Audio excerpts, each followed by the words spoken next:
What if I told you that everything you thought you knew about the downfall of the Brown family was a lie? Not a misunderstanding, not a simple case of a family falling apart, but a calculated, deliberate, and financially motivated takedown orchestrated from the inside. For years, we've watched the drama, we've analyzed the relationships, we've picked sides.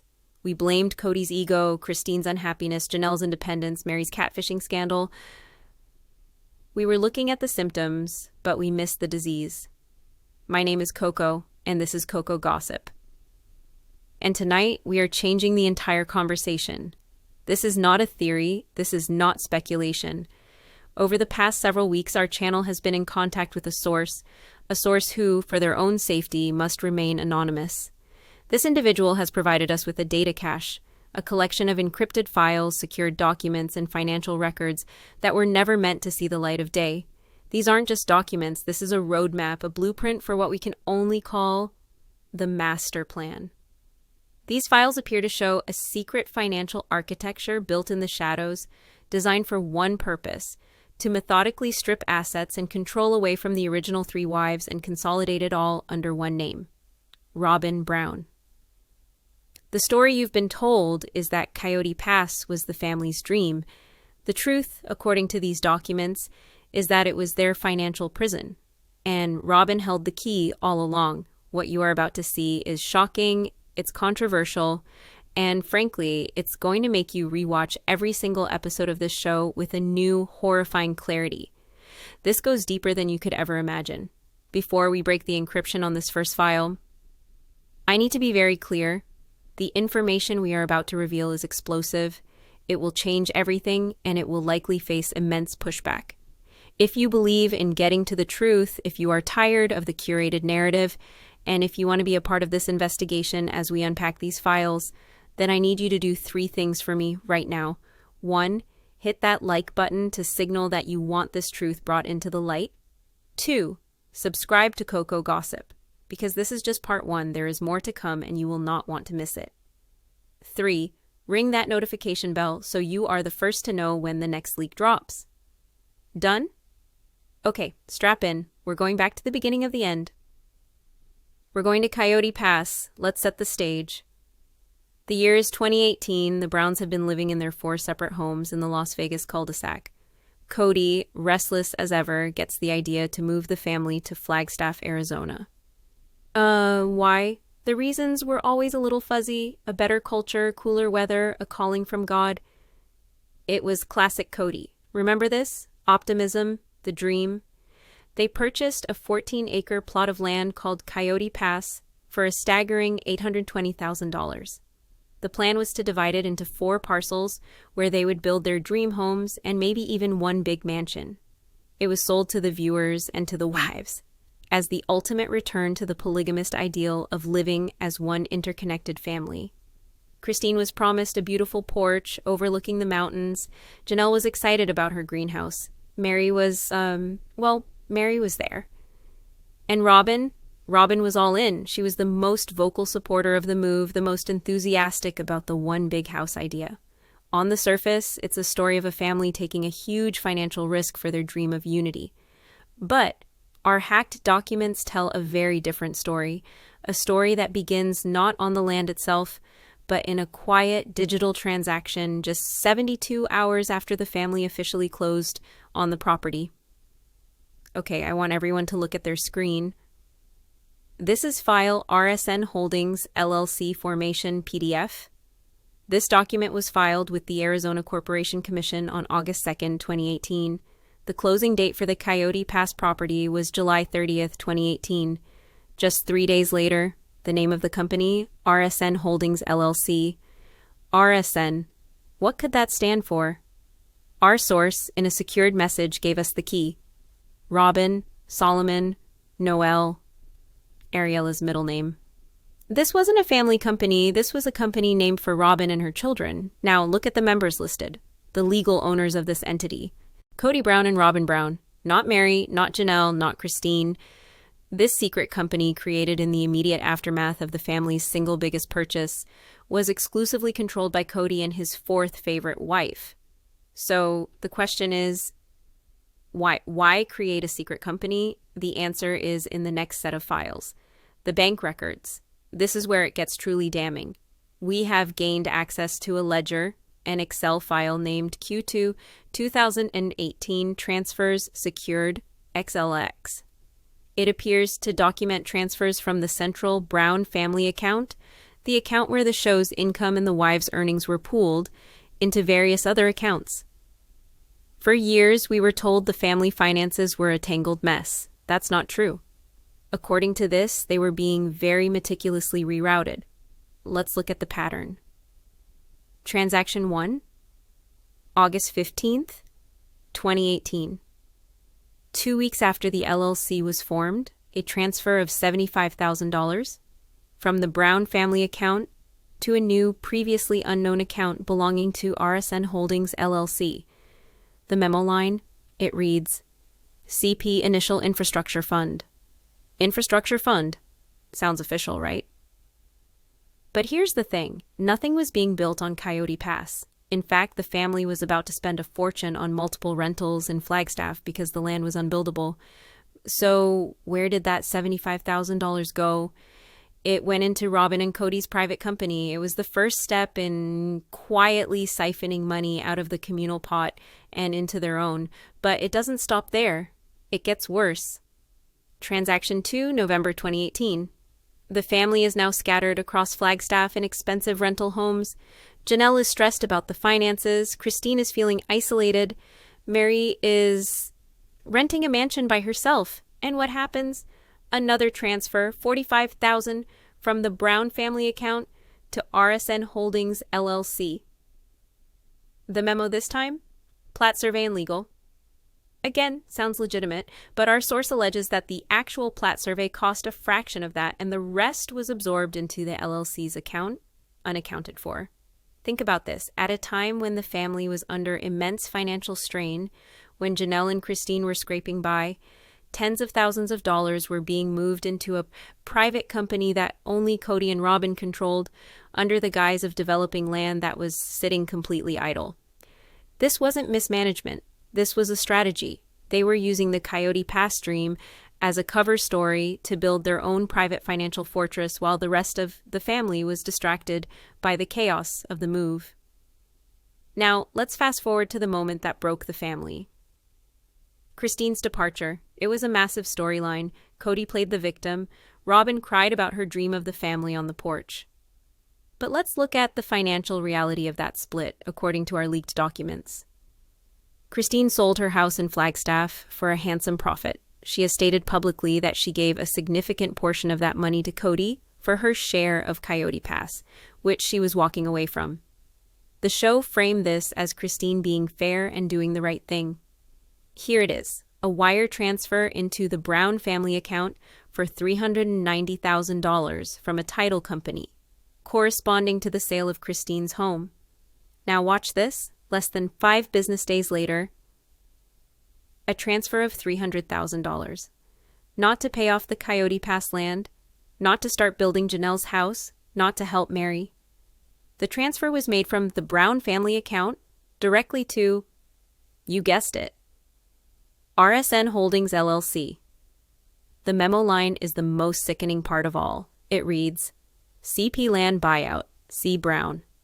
Do you see what happened? Christine's money, her nest egg, her freedom fund, was used to have Robyn and Kody's private company buy out her share of the land.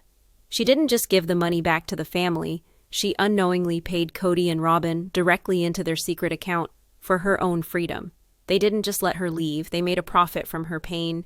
She thought she was settling a debt with the family. In reality, she was funding the final phase of Robyn's master plan. RSN Holdings now effectively owned Christine's share of the land, paid for with Christine's own money. So, what was the end game? It was never about one big house. That was the lie sold to the wives and the network. The master plan, laid bare by these financial records, was simple and ruthless.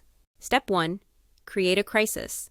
Manufacture a reason to move and invest the entire family's net worth into a single complicated asset, Coyote Pass. This creates chaos and financial dependency. Step 2, establish a secret vehicle. Create a private LLC, RSN Holdings, that acts as a financial black hole, controlled only by Kody and Robyn. Step 3. Siphon funds. Under the guise of development costs for the shared land, systematically transfer money from the family's communal pot into the private LLC. Step 4. Weaponize the asset. Use the land as leverage, make it impossible to build on, create conflict over lot placements, and increase the financial strain until the other wives are broken, isolated, and want out. Kody's sudden rigidity and bizarre rules about the property now make perfect sense. He wasn't being a leader, he was being a saboteur, following Robyn's script. Every argument, every delay, every impossible demand was designed to make the other wives give up. Step 5. The buyout. As each wife leaves, use their own money, like with Christine's house sale, or family funds to buy out their share of the land, not for the family, but for the private LLC. The ultimate goal? Sole ownership. Wait for Meri and Janelle to finally leave, and RSN Holdings, aka Kody, Robyn, and her kids, would own the entire 14-acre, multi-million-dollar property, paid for with the money and labor of the very women they pushed out. It's diabolical. It's the plot of a corporate thriller, not a family reality show. Robyn didn't just win Kody, she was executing a hostile takeover of the entire Brown family enterprise. She wasn't a sister wife, she was a CEO of chaos. Today, Kody and Robyn live in their huge house, while Janelle lives in an apartment and Christine is thriving in Utah, blissfully unaware of how her departure was financially exploited. Meri is on her own, and Coyote Pass? It still sits there. Barren, undeveloped. Why? Because its purpose was never to be a home. Its purpose was to be a weapon, a tool for financial consolidation. And now it's their prize. This is the story the hacked files tell. It's a story of greed, manipulation, and the ultimate betrayal. It reframes every tear Robyn ever shed, not as sadness for a lost family, but as the frustration of a CEO whose corporate raid wasn't going as smoothly as planned. And the scariest part? We've only scratched the surface. The data cache we received contains more than just financial records. There are text logs, deleted emails, and a folder labeled Vegas Exit Strategy that seems to suggest this plan was in motion even before the move to Flagstaff. The next document we are currently decrypting appears to be a draft of a legal document, a revised will for Kody Brown, drafted in 2017, that names Robyn as the sole executor and primary beneficiary of his estate, with special clauses that severely limit the inheritance rights of the other wives and their children. The rabbit hole goes deeper. Make sure you are subscribed with notifications on. In our last investigation, we pulled back the curtain. We followed the money. We exposed the secret LLC and the Coyote Pass scheme, a diabolical plan to use the family's dream as a weapon to consolidate their finances. We showed you the how. Tonight, we expose the why, and more importantly, the when. For those of you just joining us, welcome to COCO Gossip. We are in possession of a cache of hacked documents, allegedly from the Brown family's private files. Part 1 was about the financial architecture of the betrayal. But what we've since decrypted is, in many ways, far more chilling. It's not just about money, it's about legacy, loyalty, and a calculated plan to erase 3/4 of the family from the future. We told you we had a will. What we have is a draft, a third version dated October 2017. This is critical. This is almost a full year before the move to Flagstaff was even announced. This is when the family was still in Las Vegas, seemingly stable. But behind the scenes, the ink was already drying on a document designed to legally and spiritually disinherit Meri, Janelle, and Christine. This document is the smoking gun. It is the psychological blueprint for everything that came after. The details in this will be going to shock you to your core. They are cruel, they are specific, and they prove that the destruction of the Brown family was not a recent event. It was a premeditated strategy. The mainstream media won't touch this. TLC will never show you this. We are operating independently, fueled by our desire for the truth. If you are on this journey with us, I need you to power up our investigation. Right now, please hit that like button to show the algorithm that this story needs to be heard. And if you haven't already, subscribe and turn on all notifications. because Part 3 will expose the private communications behind this conspiracy, and you need to be ready. Okay, let's go back to 2017, the calm before the storm. To understand the significance of this will, you have to remember the climate of 2017. On the surface, things had settled. The move from Utah was long behind them. They had their 4 homes, their established lives, but underneath, the cracks were turning into canyons. Meri's relationship with Kody was effectively over, a fact he brutally reminded her of constantly. Janelle was functioning more like a roommate and business partner than a wife. Christine was the unhappy basement wife, begging for crumbs of affection. And Robyn? Robyn had what no one else did, a functional, intimate, and legally recognized marriage with Kody. She had his time, his attention, and his devotion, but according to this document, she wanted more. She wanted it all, and she wanted it secured for the future. The family was a ticking time bomb, and this will, drafted in secret, was Kody and Robyn's plan to control the explosion. The first few pages are standard legal boilerplate, but then we get to Article 3, Executor and Trustee. This is where the first bomb drops. I nominate and appoint my wife, Robyn Alice Brown, as the sole executor of this will. If my wife is unable or unwilling to serve, I nominate her eldest son, David Dayton Brown, as the alternate executor. No other individual, including my spiritual wives, shall have any authority to act on behalf of my estate. Sole executor, let that sink in. Not the first wife, Meri, not Janelle, the most level-headed and business-savvy of the group. Robyn and her son, Dayton, as the backup. From the very start, the other wives and their 13 children were locked out of having any say in the family's assets after Kody's death. Robyn would have total unilateral control. But why was this so important? The next clause tells us everything. This next part is the most diabolical piece of legal maneuvering I have ever seen. It's a custom clause clearly written by a lawyer at Kody and Robyn's specific direction. It's called the Spiritual Union Beneficiary Clause.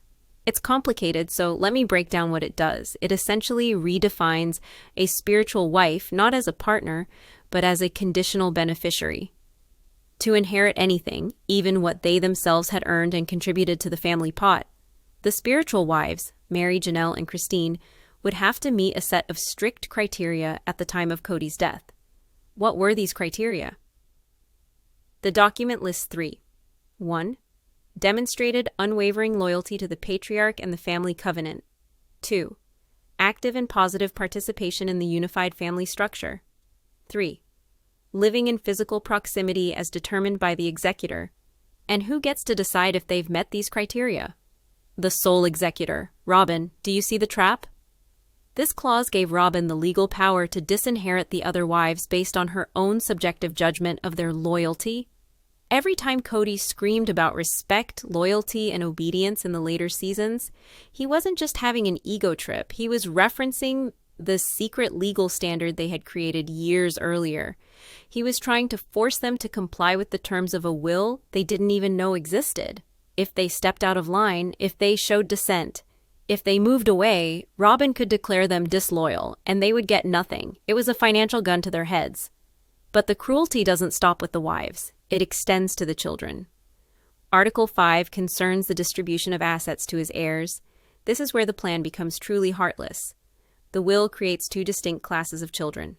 Class 1, the children of the covenant. This is explicitly defined as Robyn's 5 children, Dayton, Aurora, Brianna, Solomon, and Ariella. Class 2, the children of the spiritual unions. This is everyone else. Logan, Aspen, Leon, Madison, McKelty, Hunter, Pedon, Garrison, Dayton, Janelle's, Gwendolyn, Isabel, Savannah, and Truly. The OG-13. The will then outline a provision called the Tender Age Stability Trust. A significant portion of my estate, as determined by my executor, shall be placed into a trust for the children of the covenant to ensure their stability, housing, and higher education, recognizing their tender age and unique circumstances within the family structure. Tender age? In 2017, some of Robyn's kids were teenagers, older than some of Janelle's and Christine's kids. Unique circumstances? That's coded language for my real family. This clause effectively funnels the bulk of the family's estate, the estate built on the backs of all 4 wives for decades, to Robyn's children, under Robyn's control. The OG-13 would be left with scraps, if anything at all, after Robyn decided how much was needed for her tender-aged children. This wasn't just a will, this was a legal document designed to perform a legacy transplant. It was an attempt to cut out the original Brown family tree and replace it with Robyn's. And now for the final chilling connection. Remember, this was drafted in 2017, before Flagstaff. Buried in the appendices, there's a section on future assets. It outlines that any future large-scale land purchase made by the family must be overseen by a designated LLC, managed by the executor to streamline development and protect the patriarch's vision. An LLC, managed by the executor, Robyn, to oversee a future land purchase. This is the exact blueprint for what happened with RSN Holdings and Coyote Pass a year later. This proves it. Coyote Pass wasn't a spontaneous dream. It was step 2 of a premeditated plan laid out in this secret will. The will provided the legal and moral justification, and Coyote Pass provided the financial mechanism. First, you write the rules to ensure you get everything, then you create the crisis that forces everyone else out. It is flawless. It is evil, and it was planned years in advance. This document changes the entire narrative. The family didn't just fall apart. It was systematically dismantled from within. Christine and Janelle didn't just leave because they were unhappy. Their unhappiness was a desired outcome of a strategy designed to push them out. They were responding to a war they didn't even know was being waged against them. Robyn's tears about losing her sister wives can now be seen in a new light. Was she crying for the family, or was she crying because their departures, while desired, were messy and complicated her clean legal takeover? This was a quiet, cold, corporate-style dissolution of a family orchestrated under the cover of faith and love. We've seen the financial plan, we've seen the legal justification. But what was said behind closed doors? How did they talk about the other wives when they thought no one was listening? The next set of files in our data cache is not legal or financial. It's personal. It's a series of text message logs between a phone number registered to Kody Brown and one registered to Robyn Brown, spanning from 2018 to 2020. The folder is simply labeled The Management. What was the timeline? What did they need to manage? Part 3 will reveal the private conversations that prove the gaslighting was not just in our heads. It was their active strategy. You cannot afford to miss this. It was the fairy tale ending that every Sister Wives fan had been dreaming of for over a decade. Christine Brown, the wife who was cast aside, ignored, and emotionally starved, finally found her king. Her marriage to David Woolley wasn't just a wedding, it was a cultural event. It was a symbol of hope, a testament to the fact that you can escape a toxic situation and find true blissful happiness. We saw the pictures, we watched the TLC special, we celebrated her joy, but what if I told you that behind the beautiful white dress and the joyful smiles, there was something else? A document, a meticulously crafted legal instrument that is so much more than a simple marriage contract. What if Christine's new beginning wasn't just about finding love, but about building a fortress?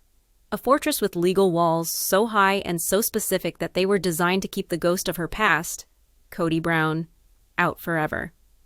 My name is COCO, and this is COCO Gossip. We have received information from a source very close to the new Woolley family circle, who has confirmed the existence of a highly unusual and frankly revolutionary prenuptial agreement. This isn't your standard prenup. This document, according to our source, contains a series of clauses so personal and so pointed, they can only be described as a direct, legal response to the trauma she endured.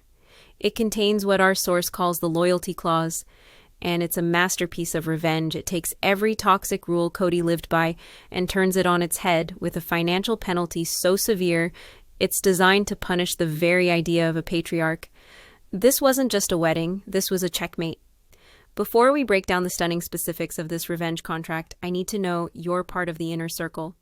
The story we're about to tell is a masterclass in female empowerment and strategic thinking, the likes of which reality TV has never seen. This is the real story, the one that happens when the cameras are off. If you are ready to see how the basement wife built a legal throne, do this for me right now. Let's be clear. Kody Brown's happiness with David Woolley is 100% genuine. We are not questioning their love. In fact, their love is the entire foundation for what comes next. For the public, this was the story. After leaving Kody and moving to Utah, Kody focused on herself and her children. She found a man who adored her, cherished her, and treated her like a queen. David was everything Kody wasn't. Attentive, present, demonstrably affectionate, and fully committed to her. The wedding was the beautiful culmination of that love story.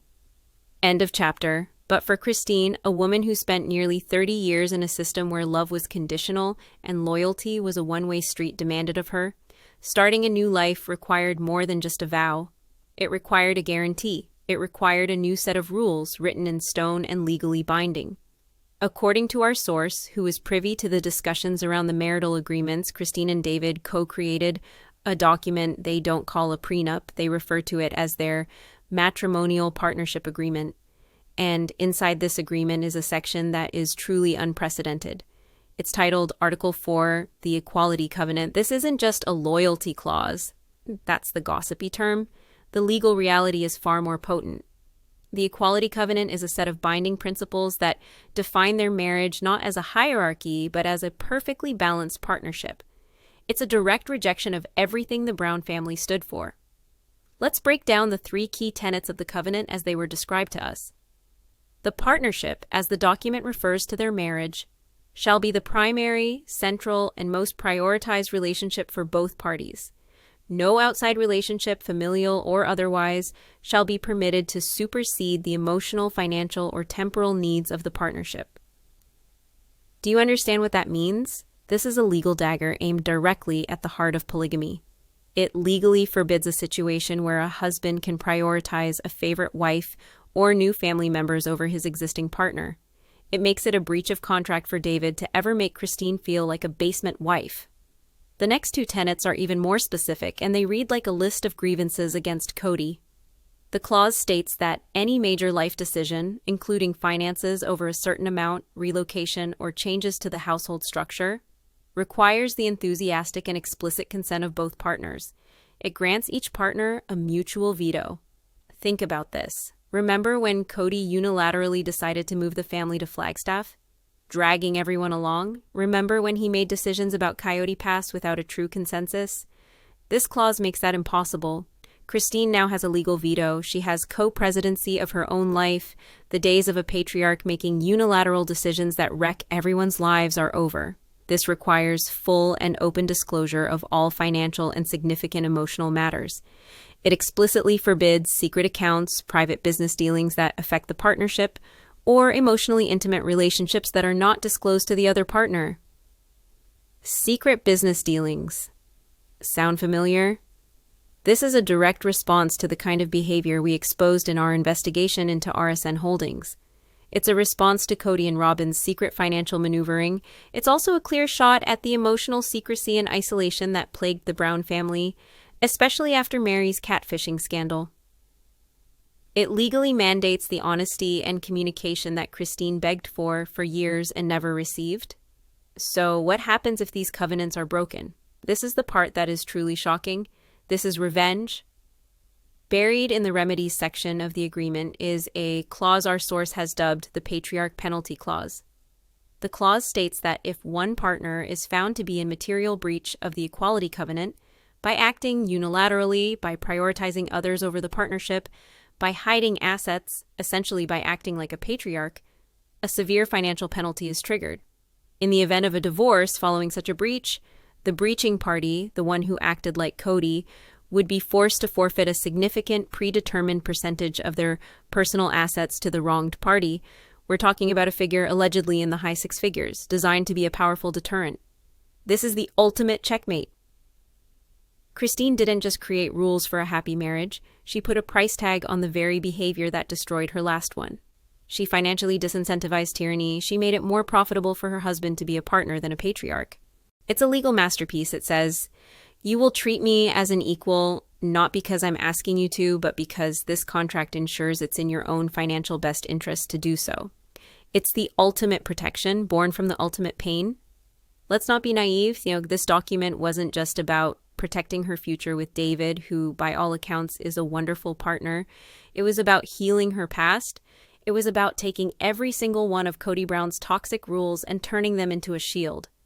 Patriarch has final say. Loyalty is demanded, not earned. Finances are compartmentalized and secret. Love is conditional on obedience. Right side, Christine's covenant. All decisions are mutual veto. Partnership is the number one priority. Full financial transparency is mandated. Equality is legally and financially enforced. Every line of this covenant is a ghost of a past argument. Every clause is a scar turned into a law. This is Christine, the woman who was told her voice didn't matter, creating a document where her voice is half of the entire vote. It's the most powerful, intelligent, and frankly, savage form of revenge possible. It's not loud or messy, it's quiet, it's legal, and it's permanent. So, does Kody know? Oh, you can bet he knows. A legal document of this nature tied to a nationally televised wedding doesn't stay secret for long in their world. Our source alleges that news of the Patriarch Penalty has sent shockwaves through the fractured family. Kody is reportedly infuriated, seeing it as a personal attack and an indictment of his entire belief system. Robyn is said to be deeply hurt that Christine would bring such legal negativity into a sacred union. But what about Janelle? Our source tells us that Janelle's reaction was different. Not surprising, not a shock, but inspiration. Christine's move was a masterstroke of personal protection, but it has given Janelle an idea. Janelle, the wife who commingled her life's savings, her inheritance, and decades of her income into the family pot, only to be left with nothing. Our next investigation is already underway. We have a source confirming that Janelle, inspired by Christine's legal strategy, has held a secret meeting, not with Christine, but with a forensic accountant. She is allegedly preparing to take legal action against Kody and Robyn to reclaim what she believes is rightfully hers from the family's assets, including her share of Coyote Pass. Christine secured her future. Now Janelle is going back to reclaim her past. The sister wives saga is entering the courtroom. You are not going to want to miss what happens next.